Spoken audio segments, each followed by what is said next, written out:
What's up, everybody? Fortexfiend here, and welcome back again to another video on SD Gundam G Generation Eternal, where we're going to ask the question, should you be pulling for the upcoming banner featuring the Qubeley, the full armor double Zeta, along with their respective pilots, and the supporter warship with Glemy Toto? Before I talk about those and answer that question, don't forget, if you enjoyed what you see on this channel, hit that subscribe button, turn on that notification bell, leave a like or dislike on this video, and comment down below if you've seen these tweets from the official X account and what do you guys think of these units so far. So we got the information right over here about what the units and the pilots and the warship brings, and we're going to go ahead and take a look at it. So as we know, with map event 2, the series and tag applicable for boost is going to be for these units. This is going to be like the highlight, and any other of the tags that, other units that we already have that to share. But for the Qubeley, this is what we got here for this attacker unit. We know this is our UR limited time unit.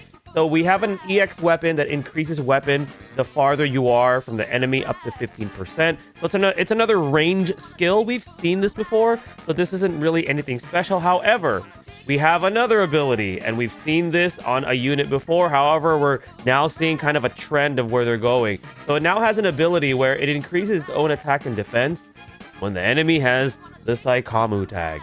So they're going with the whole, we're going to counter a specific tag that enemies have, or even like opposing players, for example, for like, let's say Master League. So this is going to be your unit that has the Saikamu. Essentially, this is the anti-Saikamu unit. And it fits perfectly because we know that in Double Zeta, Haman Karn pilots this. And if you guys have seen that anime, I still have yet to watch it, but I know a little bit of the character. She has like crazy potential and all that, and is like a very powerful Saikamu. So this is going to be a skill or a passive that this particular unit has. So they're trying to sell us on that whole anti-tag type of a, I guess you want to call it meta or whatnot. But I think it's cool that they're going this route, that they have specific units that essentially counter specific tags. Now we're going to go ahead and take a look at the pilot herself, which is going to be Haman Karn. So when piloting the Qubeley, has an ability that increases own attack by 4% up to 20% for each unit bearing the Neo Zeon tag in the same squad. That's actually pretty good. And seeing as Neo Zeon is a very, very vast tag, there's a lot of different setups that you could do with this particular pilot and in her particular unit. So that is actually kind of cool. And then she also has a skill that increases own awaken by 25%. So it looks like her primary damage type is going to be awaken. So I'm expecting her to probably have, if not the highest awakening stat, especially with this particular skill. But I think she's cool. You want to definitely use her in her own suit.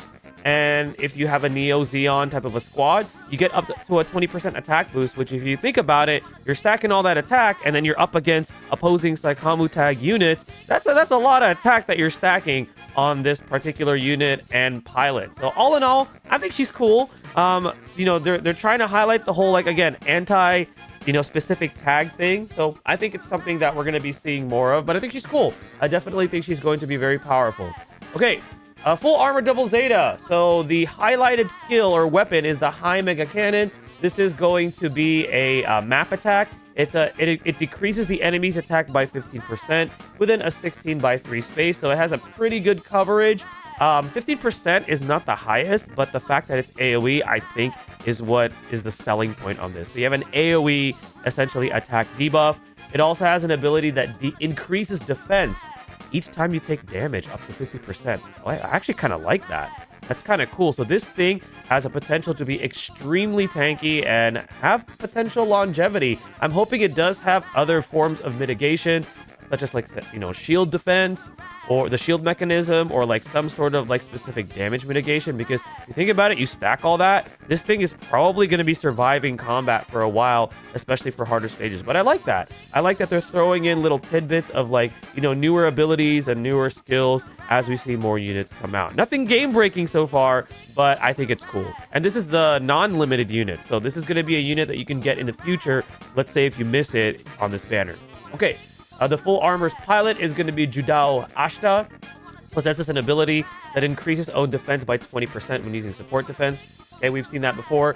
Okay. So also when piloting his own suit, if HP falls below 50%, restores HP by 50% once. So Kind of like, I know there was a unit that we've seen before that had that. The one that comes to the top of my mind is going to be Shin Asuka piloting his own unit, which is the was it the Force Impulse. But anyways, we have this. This is very helpful, especially for a defender type of a unit.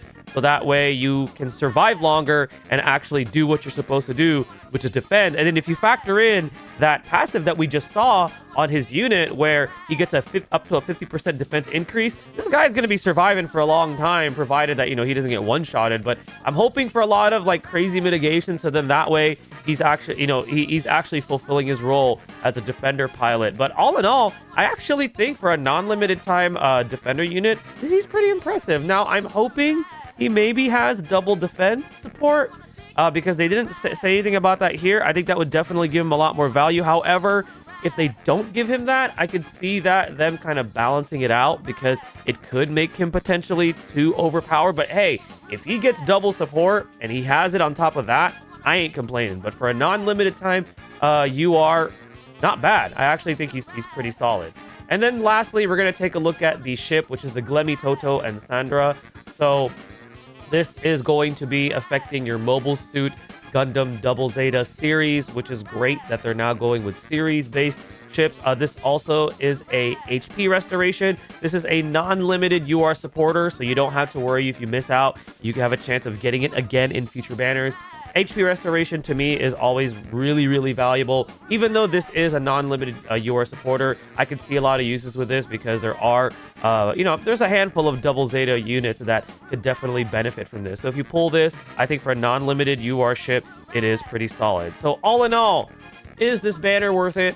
Should you be pulling? Again, check your resources, check what you already have available on hand to you. Do I think the whole anti-tag thing that they're doing with specific units is cool? I think it is. I don't think it's necessarily game breaking. Obviously, for being a limited time unit, talking about the Qubeley itself, it's going to have, things that other UR attackers that are non-limited don't have. But I don't think it's anything super special at this point. I haven't really seen anything game breaking. And I mean, if you guys disagree, you let me know in the comment section below. But as powerful as this is, I don't think it's like super crazy to rave about. So if this is one of your favorites, again, you're probably going to be pulling. If you're going to be whaling, you're going to be pulling. However, if you are on the fence, or you're still thinking about it, or you're satisfied with units that you already have, which we already have some fantastic attackers. If you've pulled, for example, for Hainu, or if you pulled for Strike Freedom, even that unit is still heavily used right now, or even the Sazabi, which is another fantastic range attacker, not limited, but still really, really good, then I would say you should probably skip this banner.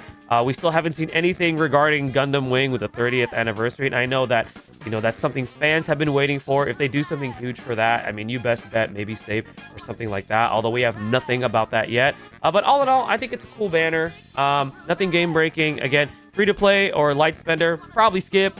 It's a favorite. Pull, or if you find value, if you could use another UR attacker, well, then there you go. Or if you're struggling with an Eternal Road, there you go. This unit could definitely help you out. But I say, for me personally, and for free to play and light spenders, it's a pass. But let me know what you guys think. Let me know what your guys' plans are for this banner. Are you going to be pulling? Are you going to be skipping? Let me know what you think of the reveal for these units so far. Thank you guys again for watching. Stay tuned for the next video, and stay blessed, everybody.